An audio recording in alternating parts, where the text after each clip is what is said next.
Marwadi university మంచి భవిష్యత్తు కోసం తెలుగు విద్యార్థులు ఇష్టపడే యూనివర్సిటీ. కాల్ 9059052378 9059052379. నమస్కారం, వెల్కమ్ టు ఐ డ్రీమ్. ధర్మ మార్గం విత్ విజిత కార్యక్రమానికి స్వాగతం. ప్రస్తుతం మనతో పాటు ఉన్నారు. వారు వయసులో చిన్నవారైనా సరే జ్ఞానంలో ఎంతో పెద్దవారనే చెప్పాలి. వారే ప్రవీణ్ కుమార్ శర్మ గారు. ఇప్పుడు వారితో మాట్లాడి మరిన్ని మంచి మంచి విషయాలు తెలుసుకునే ప్రయత్నం చేద్దాం. నమస్కారం అండి. మామూలుగా బ్రహ్మచర్యం అని అంటుంటారు. నిజంగా ఈ బ్రహ్మచర్యం అంటే ఏంటి? ఎవరు పాటించాలి? పాటించకపోతే వచ్చే నష్టాలు ఏంటి? బ్రహ్మచర్యం అంటే ప్రతి ఒక్కరూ పాటించవలసినదే. ప్రతి ఒక్కరు, irrespective of caste and creed. Okay. ఈ బ్రహ్మచర్యం అంటే ఏమిటంటే ఇంద్రియ నిగ్రహాన్ని కలిగి ఉండటం ఒక రకమైన అర్థం. ఓకే. ఇంద్రియ నిగ్రహాన్ని కలిగి ఉన్నప్పుడు చాలా రకమైన అనుభవాలు కలుగుతాయి తల్లి. బ్రహ్మచర్యము అంటే ఆ పదానికి ఉన్నటువంటి అర్థం బ్రహ్మములో చరించటం. ఈ పదం సాధారణంగా మనం పుట్టింది పూర్వపు గురుకులాల్లో తల్లి. గురుకుల వ్యవస్థ ఉండేదని మనకు తెలుసు. గురుకుల వ్యవస్థ ఉన్నప్పుడు అక్కడ వినయం రావాలి, అహంకారం ఉండకూడదు. ఇప్పుడు వినయం లేదు, అహంకారం వస్తుంది, పెరిగిపోతోంది రోజు రోజుకి. ఆ రెండూ పోగొట్టుకోవాలంటే ఇంద్రియ నిగ్రహం చాలా అవసరం. ఇంద్రియ నిగ్రహం ఉంటున్నప్పుడు వాళ్ళు చాలా రకాలైన ఉపాసనలు చేస్తూ, ఉపాసనలు అంటే భగవంతుని ఆరాధించటం, ఇటువంటివి కొన్ని రకాల గాయత్రి మంత్ర జపాలు ఇటువంటివి చేస్తున్నప్పుడు వాళ్ళకి అవి అవసరం. ఆ అవసరం ఎలా ఉంటుంది? ఆ భగవంతుని ఆరాధిస్తున్నప్పుడు ఈ ఇంద్రియ నిగ్రహం, ఈ బ్రహ్మచర్యం లేకపోతే ఈ శక్తి తగ్గిపోతూ ఉంటుందమ్మా. ప్రతి ఒక్క ఉపాసన పరుల వరకేనా ఇది? ఎవరికైనా. మనిషిలో వెన్నముకలో ఒక నాడి ఉంటుంది, దాన్ని సుషుమ్న అంటారు. ఆ సుషుమ్న నాడి సాధారణంగా అది ఈ బ్రీత్కి కనెక్ట్ అయి ఉంటుంది. ఆ బ్రీత్కి కనెక్ట్ అయి ఉన్నప్పుడు సాధారణంగా మనం ఆవేశపూరితమైన పనులు చేస్తున్నప్పుడు ఊపిరి చాలా ఎక్కువగా తీసుకుంటూ ఉంటాం. కామన్లో ఉన్నప్పుడు, మిగతా విషయాల్లో ఉన్నప్పుడు అవన్నీ తగ్గిపోతూ ఉంటాయి. మనలో సాధారణంగా శక్తి ఉంది. ఆ శక్తి మనకు గురుకులంలో ఉన్నప్పుడు అర్థమవుతుంది. ఇప్పటి గురుకులాలు, హాస్టల్ ఆ శక్తిని గుర్తించట్లేదు కాబట్టి మనం ఆ శక్తిని పెంపొందించేందుకు ఈ బ్రహ్మచర్యం అవసరం. దీనికి ఉదాహరణ స్వామి వివేకానంద. స్వామి వివేకానంద అమెరికాలో ఉన్నారు, కాఫీ తాగుతున్నారు. ఆయన మైండ్లో ఒక ఆలోచన వచ్చింది, కాఫీలో విషం కలిపారు, నువ్వు తాగితే చచ్చిపోతావని. ఇదెలా తెలిసింది? బ్రహ్మచర్యం వారు పాటిస్తున్నారు కాబట్టి వారి గురువులు మనస్సులో వచ్చి చెప్పారు. రామకృష్ణ పరమహంస వచ్చి చెప్పారు వారికి మనస్సులో, కాఫీలో విషం కలిపారు, తాగొద్దు అంటే వెంటనే పడేశారు. దాని తర్వాత టెస్ట్ చేస్తే దాంట్లో నిజంగా విషం కలిపింది. తర్వాత వారు సెప్టెంబర్ 11, 1893లో అమెరికాలోని చికాగోలో ప్రవచనం చెప్పారు. మీకు తెలిసే ఉంటుంది. ఆ సందర్భంలో వారు ఒక్క క్షణం సరస్వతీదేవిని ధ్యానించగానే సరస్వతీదేవి ఆయన రూపంలో మాట్లాడిందని ఆయనే చెప్పుకున్నారు. కారణం ఏమి అని ఆయన్ని అడిగితే, నేను బ్రహ్మచర్యంగా ఉన్నాను, నా మనస్సులో కించిత్తు కూడా కామం అనేది ప్రవేశించలేదు, కోరిక కానీ ఫిజికల్ డిజైర్స్ కానీ ఏది నాలో ప్రవేశించలేదు కాబట్టి అమ్మవారు క్షణంలో నేను ప్రార్థించగానే అమ్మవారు వచ్చి మాట్లాడారు అనే భావన తీసుకొచ్చారు. ఇన్ని అవసరమైతే ఆ బ్రహ్మచర్యం అవసరం తల్లి. మనిషికి వినయం కావాలన్నా, అహంకారం లేకుండా ఉండాలన్నా, ఇంద్రియ నిగ్రహం కావాలన్నా వీటన్నిటినీ కలిపే బ్రహ్మచర్యం అని పిలుస్తారు.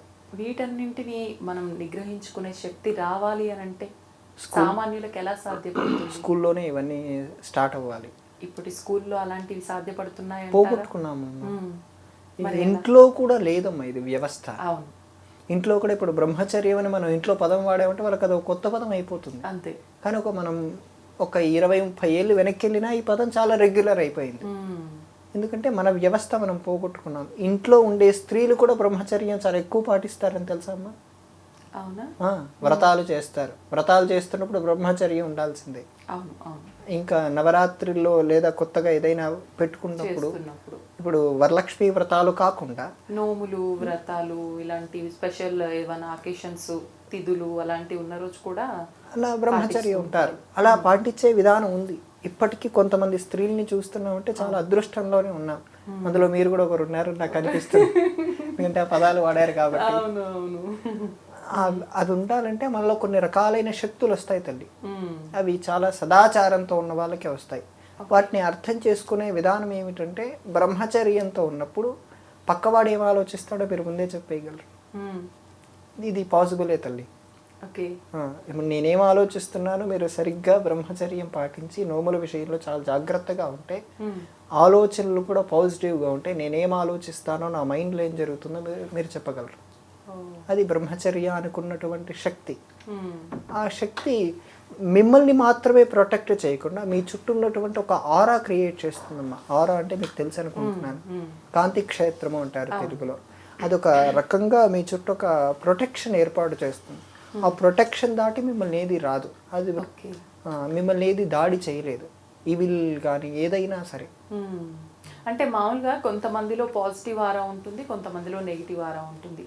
అంటే ఎక్కువ ఆధ్యాత్మిక సైడ్ ఉన్న వాళ్ళకి మాత్రమే పాజిటివ్ ఆరా ఉంటుందా, ఎలా అంటారు? ఆరాని డిసైడ్ చేసుకోవటానికి కూడా రకాలు ఉన్నాయి తల్లి.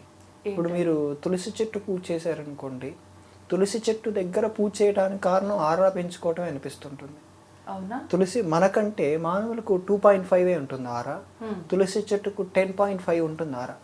మనం ఆ తులసి చుట్టూ ప్రదక్షిణలు చేయటం కానీ, తులసి దగ్గర నీళ్లు పోయటం కానీ, పువ్వులు పెట్టడం కానీ అంతసేపు అక్కడ గడుపుతాం కాబట్టి తులసి నుంచి మనం ఆరా స్వీకరిస్తాం.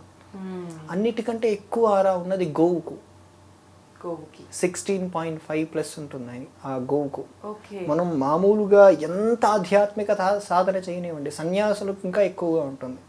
వాళ్ళు నిరంతరం బ్రహ్మంతో ఉంటారు కాబట్టి వాళ్ళు గో ప్రదక్షిణ చేసినా సరే వాళ్ళ ఆరా దాటిపోతుంది, అంత ఎక్కువగా ఉంటుంది. ఆ ఆరా దాడుతున్నప్పుడు ఎటువంటి దుష్ట శక్తులు మనల్ని దగ్గర చేరలేవు. ఈ ఆధ్యాత్మికంగా ఉన్న వాళ్ళకి ఎక్కువగా ఉంటుంది సాధారణంగా, ఎందుకంటే నిరంతరం సాధనలో ఉండే వాళ్ళు సాధారణంగా ఎక్కువగా ఉంటుంది. మామూలుగా ఏమీ చేయలేని వాళ్ళకు మైనస్లో ఉంటుంది తల్లి. ఇప్పుడు ఈ పాజిటివ్ ఆరాని మనం పెంచుకోవటం వల్ల మనకు కలిగే ఫలితం ఏంటి అంటే ఏం చెప్పచ్చు? చాలా ఉన్నాయి తల్లి. ఏంటండి? ఇప్పటిదాకా చెప్పాను కదా, మీ మైండ్లో ఏం జరుగుతుందో అది నేను చెప్పగలను, ముందుగానే చెప్పేస్తాం. మీ ఆలోచనలు పసిగట్టగలం. ఒకటి ఆధ్యాత్మిక పరమైన లక్ష్యాలు ఎక్కువగా ఉంటాయి. మనస్సులో చిత్తం అని ఒకటి ఉంటుంది, మన మైండ్లో చిత్తం అని ఒకటి ఉంటుంది. ఆ చిత్తమే మన పూర్వజన్మల్లో చేసిన విషయాలు కూడా రికార్డు చేయబడి ఉంటాయి. అవన్నీ తగ్గిస్తాయి తల్లి. ఆ పాపాల చిట్ట తగ్గించేసి పుణ్యాల చిట్ట కూడా కరిగించేసి మోక్షానికి దారి చూపిస్తుంది. ఏదైనా సరే సింపుల్ ఎగ్జాంపుల్ తల్లి, ఇక్కడ నుంచి మనం రాజమండ్రి వెళ్ళాలి. ఎలా వెళ్తాం? ట్రాఫిక్ దాటి వెళ్తాం. ఈ ట్రాఫిక్ అనే కర్మని దాటి హైవే ఎక్కిస్తుంది ఒకేసారి. రూట్ క్లియర్ చేసేస్తుంది. ఇప్పుడు మన పూజలు కానీ ఉపవాసాలు కానీ ఏదైనా సరే ఈ ట్రాఫిక్ని క్లియర్ చేసి డైరెక్ట్ స్ట్రైట్ హైవే ఎక్కించడానికే ఉన్నాయి. The destination Rajahmundry, the destination is మోక్షం. సూపర్. అయితే ఇప్పుడు బ్రహ్మచర్యం అనుకున్నాము, బ్రహ్మచర్యం పాటించడమే కరెక్ట్ అని చెప్పి అనుకున్నాము. కానీ సృష్టి ధర్మం ఒక బంధం ఉన్నప్పుడు ఆ వివాహ బంధంలో ఉండి బ్రహ్మచర్యాన్ని పాటించడం కూడా మళ్ళీ అది ఒక దోషంగా మారుతుంది అని కొంతమంది పెద్దవాళ్ళు చెప్తూ ఉంటారు. అది వాస్తవం అనుకోవచ్చా, అపోహ అనుకోవచ్చా? వశిష్ఠుడి పరంగా వాస్తవం కాదు తల్లి. వివాహం అయిన వాళ్ళు, దాంపత్య జీవితంలో ఉన్న వాళ్ళు ధర్మబద్ధంగా బ్రతుకుతున్నప్పుడు అది తప్పు కాదు, అది స్పష్టంగా వాళ్ళు బ్రహ్మచర్యం పాటిస్తున్నట్టే అని చెప్పి వశిష్ఠ మహర్షి మహాభారతంలో చెప్తున్నారు. వశిష్ఠ మహర్షిని మించిన ప్రమాణం ఇంకొకటి లేదు. ఆ విషయంలో వాళ్ళిద్దరూ భార్యాభర్తలు దాంపత్య జీవితంలో ఉన్నారు, ధర్మంగా బ్రతుకుతున్నారు, వాళ్ళకి ఎటువంటి తప్పులు లేవు, వాళ్ళు బ్రహ్మచర్యంతో ఉన్నట్టే. ఒకవేళ వాళ్ళిద్దరూ వివాహమయ్యుండి భార్యాభర్తలుగా ఉండి ఈయనకు వేరే వాళ్ళపై కన్నున్నా, ఆవిడికి వేరే వైపు మనస్సు వెళ్ళినా తప్పైపోతుంది, బ్రహ్మచర్యం పూర్తిగా పోతుంది. వీళ్ళిద్దరూ వివాహం చేసుకొని నిరంతరం దంపతి ధర్మంగా ఉన్నారంటే అది బ్రహ్మచర్యం కిందికానే వస్తుంది. ఓకే, సంతోషం అండి, చాలా డీటెయిల్గా ఎక్స్ప్లెయిన్ చేశారు. నమస్కారం.